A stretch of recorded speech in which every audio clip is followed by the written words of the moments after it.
Salut à tous, je vous retrouve dans une nouvelle vidéo pour faire un haul de ce que j'ai pu acheter à Londres et aussi de ce que j'ai pu acheter ici. Je vais en profiter pour vous montrer un petit peu tout ça. Je me suis acheté notamment un nouveau manteau, enfin voilà, des petits trucs que j'avais envie de vous montrer. Et je vais également vous partager ce que vous avez été assez nombreux à me le demander sur Instagram, si j'allais faire une vidéo ou un vlog sur mon voyage à Londres. C'est pas du tout le cas, j'y étais en vacances, j'aime pas trop vlogger déjà de base, même si moi toute seule je le fais de plus en plus. Vous avez pu voir quelques vidéos un petit peu une journée avec moi, mais voilà, j'avais pas envie, les gens avec qui j'étais avaient pas forcément envie d'être vlogués, enfin d'être filmés, et moi j'avais pas du tout envie de le faire, ce qui fait que je vais juste vous faire un petit récapitulatif de pour moi les bonnes adresses et où manger. Donc on va commencer tout de suite le haul. Je voulais vous parler du seul truc que j'avais en partenariat parce que pour moi c'est le meilleur truc de la vidéo. J'ai reçu de la marque Cookette, je pense que vous pouvez connaître. Enfin moi je sais que ça fait plusieurs années que notamment à Noël mes yeux se portent sur les trucs Cookette. Il y a les trucs pour faire des mojitos, du guacamole, des sushis, des raclettes, et voilà, en fait c'est très explicite. En fait ça c'est un petit appareil à raclette, donc il y a deux petits, c'est une raclette pour deux, et en fait c'est le but c'est de faire votre raclette à la bougie. Donc vous avez un espèce de petit de petits plateaux où là vous mettez votre bougie chauffe-plat. Vous savez les bougies qui coûtent pas cher, là je vais aller en acheter chez Action après. Là vous avez un espèce de photophore en fait, et dessus vous mettez votre petit poêlon. Donc vous avez également à l'intérieur, vous savez, les petites raclettes, mais c'est juste des raclettes pour une raclette. C'est marrant. Et voilà, je trouve ça hyper bien. Le but c'est qu'en fait vous pouvez faire votre raclette partout. Je trouve qu'en idée cadeau à offrir, c'est sûr que vous allez le retrouver sur ma liste des idées cadeaux, parce que voilà, je trouve ça hyper sympa. En plus c'est français, donc c'est plutôt pas mal. Le prix est vraiment accessible, je vous mettrai le lien en barre d'infos si ça vous intéresse. Mais voilà, je trouvais ça trop cool comme concept, une savoureuse raclette à la bougie. En plus le packaging est vraiment sympa, donc voilà, je trouve ça super cool sur une table, et ça fait que vous pouvez faire des raclettes partout en fait. Je sais que sur le site ils mettent qu'on peut, ils mettent une photo où il faut une raclette, par exemple en haut d'une montagne, ou quand on fait une rando. Je me dis que ça peut être génial, et moi c'est vraiment le truc qui me motiverait à faire du sport, si je savais qu'à la fin on peut faire une petite raclette. Donc voilà, pour ça je voulais vraiment vous en parler, parce que je trouve ça trop cool. Et maintenant on va passer aux habits, tout ça. Donc je me suis acheté ce manteau-ci qui est juste trop beau. C'est un manteau pied de poule, je pense que vous pouvez voir, il a un petit peu de laine, il n'y a pas énormément de laine non plus. Il est long mais sans être long comme les manteaux qu'on trouve en ce moment. Moi les manteaux qui arrivent au niveau des mollets, je déteste ça. Je trouve que ça me va pas, enfin faut faire 1m80 pour que ça aille à quelqu'un ce truc. Du coup moi je me suis pris celui-ci qui arrive, on va dire en haut des cuisses, voilà, vraiment entre sous les fesses et les cuisses. Ça c'est la bonne longueur pour moi, et je le trouve trop joli. C'est un imprimé pied de poule, j'ai même pas encore enlevé l'étiquette parce qu'il fait encore beau dehors. Je l'ai payé 60 €, je l'ai pris en taille 38, et ça va vraiment être mon manteau pour l'hiver. Maintenant il faut que je me trouve une grosse écharpe unie, parce que du coup j'avais des écharpes mais qui n'étaient pas du tout unies, et pour aller avec ça il faut un truc assez classe, assez uni. Je me suis aussi pris ça, ce petit chemisier-ci qui est vraiment mignon, donc pareil à Londres, et il vient de la marque Promode. Je n'ai pas fait très original au niveau des magasins, je le trouve plutôt sympa. Je l'ai payé 30 €, donc plutôt pas donné par contre. Il a des espèces de des petites lignes, des petits volants, donc là il n'est pas repassé, je suis désolée, je l'ai sorti de la machine. Je l'ai pris en taille 36, et il est quand même assez large, c'est un truc un peu oversize. Moi je le porte soit avec une jupe, soit avec un pantalon taille haute, et je remonte les manches parce que je préfère les chemisiers avec les manches remontées. Mais voilà, je trouvais que pour l'automne, hiver, c'était plutôt sympa. Bon, j'adore les petits chemisiers, donc je l'ai pris. Je me suis pris également, alors je vous montrerai un peu le maquillage à la fin, je vais tout mettre là. Je me suis pris également cette robe-ci qui est juste trop belle. Donc ça c'est une marque d'un magasin qu'on n'a pas en France, je pense, ça s'appelle Reserved. Je l'ai pris en taille 36, donc globalement vous voyez que c'est ce motif-ci. Les manches sont totalement en transparence, donc trop jolie, j'adore. Et donc là elle est un petit peu décolletée, mais bon c'est pas très choquant. Il y a des petits liens, donc vous pouvez la nouer autour du cou, mais bon j'aime pas trop moi ça, donc je les laisse ouverts. Et là c'est resserré, et après vous savez c'est un petit peu en mode robe de danseuse quoi. Et j'adore, elle est vraiment très très jolie, elle est assez courte donc moi je la mets avec des collants opaques et franchement pour l'hiver mais elle est trop belle. Elle fait vraiment habillée et j'adore moi les trucs de petites fleurs, c'est peut-être un peu mamie comme ça à la caméra mais je vous jure qu'elle est magnifique portée. Et je l'ai payée 25, non 30 euros parce que là-bas on paye en livres donc je vous fais les conversions mais 30 euros donc 25 livres à peu près.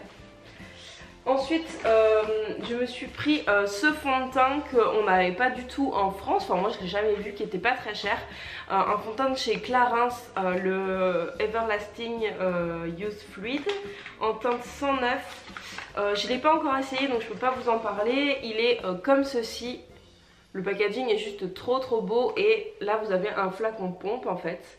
Donc voilà, je l'ai trouvé plutôt sympa. J'ai peur que la teinte soit peut-être un peu foncée, je me suis peut-être un peu emballée en l'achetant. Mais voilà, je le trouve vraiment bien et je suis contente de l'avoir acheté. Tout ça je l'ai acheté chez Boots, tout ce que je vais vous montrer je l'ai acheté chez Boots. Je me suis repris mon petit baume à lèvres Carmex que j'adore, qui coûte vraiment pas cher là-bas. Moi je le prends... il m'attaque. Moi je le prends en pot comme ça et je le trouve vraiment trop bien. Je me suis pris également cet anti-cerne de la marque Natural Collection qui coûtait vraiment rien du tout et qui n'est pas cher du tout. Alors il est comme ça si les packaging vous intéressent. Déjà je le trouve plutôt sympa, l'embout c'est un embout mousse et il n'est pas hyper couvrant mais moi c'est pas ce que je recherche non plus. Moi j'aime bien, en fait c'est juste pour camoufler un petit peu les rougeurs, les trucs comme ça, un petit peu les cernes. Mais je veux pas un total look hyper placard, là moi j'aime pas ça, vu que j'en mets pas tous les jours, j'ai pas envie qu'on se dise à chaque fois que j'en ai mis qu'il y ait une énorme différence sur ma tête quoi. Et ensuite je me suis pris ceci de la marque Bioderma et en fait c'est des produits pour les cheveux. Donc je pense que la compo est pas ouf chez Bioderma. Donc ça c'est le seul point négatif parce que vous savez que j'ai essayé de passer aux produits plus naturels pour mes cheveux. Franchement ça a été un gros flop. Je pense que je vais vous en faire une vidéo parce que moi avec mes cheveux bouclés en fait c'était une catastrophe. Là mes cheveux ils revivent, mais vraiment ils revivent. Je vous en parlerai dans une prochaine vidéo. J'ai pas fini mes tests. Du coup voilà, là je teste cette nouvelle routine-ci. Donc ça c'est un fluide non détergent pour tout type de cheveux, donc brillance et souplesse. C'est hyper liquide, on dirait presque au début quand j'ai essayé, j'avais même peur qu'il y ait de l'eau à l'intérieur et en fait ils sont plutôt bien en fait, ça c'est plutôt bien, donc ça je l'utilise en shampoing et ça en fait c'est une sorte de masque et c'est pour apaiser le cuir chevelu parce que moi j'ai la tête qui me démange mais de ouf. J'ai toujours derrière j'ai une petite plaque, j'hésite même à aller voir un dermato parce que ma coiffeuse avait l'air de me dire que ça pourrait être du psoriasis et pas juste une sécheresse du cuir chevelu, donc je sais pas trop, j'hésite. Donc je vais essayer avec ça, j'ai essayé qu'une fois donc pour l'instant je peux pas vous en parler mais je vous en reparlerai bientôt je pense. En tout cas je teste cette gamme, le seul point négatif c'est l'odeur. L'odeur de ça c'est une horreur, ça pue en fait, je sais pas du tout ce que ça sent mais je trouve que ça sent très mauvais. Je sais pas, il n'y a rien écrit, non. Mais sinon voilà, je teste cette routine et je vous en reparlerai. Voilà pour les achats que j'ai fait à Londres. J'ai aussi acheté 2 vernis pareil de la marque Natural Collection, mais impossible de remettre la main dessus. Je pense que j'ai dû les oublier chez mes parents. J'avais pris une espèce de vieux rose comme d'habitude et j'ai acheté, vous savez, une espèce de base transparente. Donc voilà pour mes petits achats, j'ai pas acheté 40 000 trucs, c'était vraiment juste pour me faire plaisir. Donc maintenant on va passer à mes adresses à Londres. Je vais pas vous parler de tout ce qui est connu parce que c'est simple, vous avez juste à mettre Londres, monument et vous allez tomber sur plein de trucs. Donc tout ce qui est le palais, je sais pas, les parcs et tout, enfin je sais pas, j'ai pas d'exemple mais je sais pas, Trafalgar Square, Big Ben, tout ça, enfin voilà, vous pouvez trouver hyper facilement et je pense que tout le monde se dirige vers ça. Donc moi je vais plus vous parler des trucs un petit peu plus hors norme en fait que j'ai pu faire et qui étaient top et mes petits conseils. Déjà mes conseils niveau transport. ça va être simple. Nous on a pris le vélo parce que le vélo c'est vraiment pas cher, c'est 2 livres la journée. Et après vous avez un supplément si vous faites des trajets de plus de 30 minutes. Honnêtement on s'est pas tapé des délires à se faire des trajets d'1h30 en vélo, c'était juste pour aller d'un point A à un point B, ça n'a jamais dépassé 30 minutes. Donc 2 livres vous pouvez faire toute la journée, donc s'il ne pleut pas franchement faites-le. Londres c'est magnifique et il y a plein de petits endroits qu'on a découvert en fait qui sont dans la liste grâce à ça en fait, grâce au vélo et au fait que on n'était pas sous terre parce que sinon vous avez le bus, donc quand il pleuvait on prenait le bus, mais le ticket est très cher, c'est 1,50 livre donc ça fait presque 2 € et le ticket de métro est à plus de 2 livres je crois, 2,10 livres ou 2,20 livres, un truc comme ça, donc très très cher vraiment, c'est une fortune. Donc moi je vous conseille vraiment le vélo, c'est vraiment mon premier point. Concernant le logement, rapidement, nous on a pris un Airbnb, je vous le conseille pas du tout, moi j'adore Airbnb, je commande toujours Airbnb, d'ailleurs vous avez un code promo que je vous mets là, en fait vous avez de l'argent gratuit par rapport à votre votre inscription, par rapport à votre première nuit dans Airbnb, donc je vous mets tout ici. Mais là je vous le conseille pas celui qu'on a eu parce qu'il était pourri, franchement j'ai jamais eu un Airbnb aussi nul, donc je vous donne pas du tout l'adresse parce qu'il faut pas que vous y alliez. Et après niveau, donc je vais commencer par la nourriture. Donc la première chose que je veux vous conseiller c'est, donc là je vous mets le nom ici, le Borough Market ou quelque chose comme ça parce que je suis nulle en prononciation. Ça on l'a découvert en se baladant, c'est un petit marché mais qui est magnifique, j'ai jamais vu un marché si beau. Le truc c'est instagrammable à souhait. Je vous avais mis des stories sur Insta, n'hésitez pas à me suivre sur Insta si jamais vous voulez suivre mes prochaines aventures, mais j'ai adoré, c'est vraiment un petit marché trop mignon. Donc c'est acheter des fraises pour genre 1 livre la barquette, enfin c'est pas du tout cher, vous pouvez manger là-bas, vous pouvez prendre le petit déj, enfin vraiment c'est trop mignon. Il y a des trucs hyper typiques de plein d'endroits d'Angleterre, c'est top. Le gros coup de cœur aussi qu'on a eu c'est le Mercato Metropolitano, c'était en face d'où on habitait, donc c'est peut-être un petit peu excentré mais si vous passez par là franchement allez-y le soir.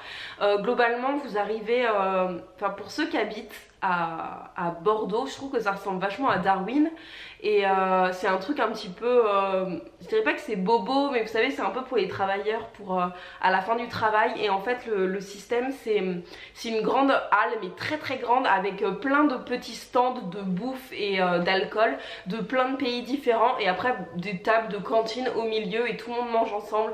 Il y avait des concerts le soir où on y est allé, enfin c'était juste ouf, l'ambiance était dingue. Moi je me suis pris une raclette là-bas parce que j'étais un petit peu en manque de fromage, mais en fait voilà, vous pouvez manger mexicain comme français comme anglais forcément, enfin vous pouvez libanais, enfin il y a des trucs de dingue en fait, vous pouvez tout trouver là-bas. C'est un petit peu cher parce que Londres c'est cher tout simplement, mais ça vaut vraiment le coup. Ensuite là où on a aimé manger, le seul restaurant que je pourrais vous conseiller, enfin le restaurant c'est plus une brasserie, c'est une brasserie, c'est le Duke of Argyll. Les bières sont hyper bonnes, pas hyper cher, je crois que c'était 5 € la pinte, enfin 5 livres la pinte. Et nous on a pris des burgers en fait, on a pris à manger et c'était vraiment super bon. Donc pareil, je vous mets le nom ici, tout sera répertorié en barre d'infos, donc n'hésitez pas à faire vos petites recherches, à vous le mettre un peu sur Google si vous allez là-bas, comme ça si vous passez à côté vous savez que c'est une bonne adresse. Et aussi là où je vous conseille d'aller c'est à Sky Garden, je pense que vous en avez tous entendu parler, c'est une tour hyper haute à Londres où vous avez une vue de dingue. Et mon chat, je sais pas ce qu'il fait, mais c'est un scandale. Il me fait peur, j'ai l'impression que quelqu'un rentre chez moi. Ça fait 2 fois que je me lève, mais il n'y a jamais personne. Donc je pense qu'il doit se cogner dans la porte. Bon. Si vous voyez quelqu'un qui apparaît derrière moi, ce n'est pas une vidéo Halloween. Donc, qu'est-ce que je disais? Oui, il faut réserver pour aller là-bas, donc n'hésitez pas à aller voir sur le site. Nous on a eu trop de chance, on a réussi à réserver genre le matin pour l'horaire de 14 h et c'était vraiment top. Je pense que le mieux c'est d'y aller en fait pour le coucher de soleil, parce que je pense que ça doit être très joli, mais allez-y un jour où c'est dégagé, mais surtout réservez sinon vous ne pourrez pas y aller. Nous on y est allé, on a eu de la chance, on a pris un petit goûter, c'est hors de prix là-bas, donc voilà. Mais franchement si vous pouvez y aller, c'est vraiment une adresse sympa. Et ensuite au niveau activité, ce qu'on a pu faire c'est par rapport à Harry Potter en fait. Moi j'adore Harry Potter et du coup on voulait pas aller au studio parce que franchement franchement c'était hyper cher et en plus tout était réservé et voilà, on avait assez dépensé en allant à Londres comme ça un peu sur un coup de tête, donc on voulait pas trop aller au studio Harry Potter, enfin moi je kifferais y aller mais bon voilà. Et du coup on s'est dit qu'on allait faire les endroits en fait d'Harry Potter qu'on peut voir. Donc il y a le pont Millennium là qu'on voit à la fin d'Harry Potter, ça on peut aller le voir gratuitement, en fait tout ça c'est gratuit. On est allé à Linden Hall Market, c'est là où il y a le chemin de traverse. Donc vous voyez bien le chemin de traverse en fait. Après si vous n'arrivez pas à visualiser, regardez sur votre téléphone les bouts de film et c'est hyper cool. Il y a la gare de King Cross qui est assez connue parce qu'ils ont fait un petit truc Harry Potter là-bas. Mais voilà, vous pouvez vraiment vous faire un circuit. Je vous mettrai le lien du site auquel qui nous a donné les infos d'où étaient les adresses. Mais voilà, c'est vraiment les trucs un petit peu plus typiques que je peux vous proposer de voir en dehors des monuments que tout le monde connaît. Donc voilà, moi j'ai adoré mon séjour à Londres, j'y étais déjà allée et j'adore cette ville, je trouve ça très très beau. C'est voilà, après je parle pas du tout anglais, enfin je parle très mal anglais, ce qui fait que c'est un peu compliqué. Mais franchement j'y retournerai avec plaisir parce que j'ai adoré.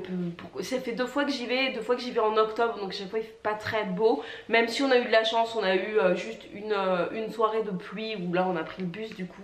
Mais voilà, je voulais partager tout ça avec vous parce que vous avez été un certain nombre à me poser des questions. N'hésitez pas à me dire vous si vous êtes déjà allé à Londres et mettez surtout en commentaire vos destinations, ce que vous adorez faire à Londres, je sais pas, les magasins que vous aimez voir, les restos, tout ça, partagez un petit peu tout ça avec nous. Moi je vous fais à tous de très gros bisous, n'hésitez pas à mettre un petit pouce en l'air si la vidéo vous a plu et à cliquer sur ma tête qui apparaît quelque part sur l'écran si vous voulez vous abonner et à très bientôt.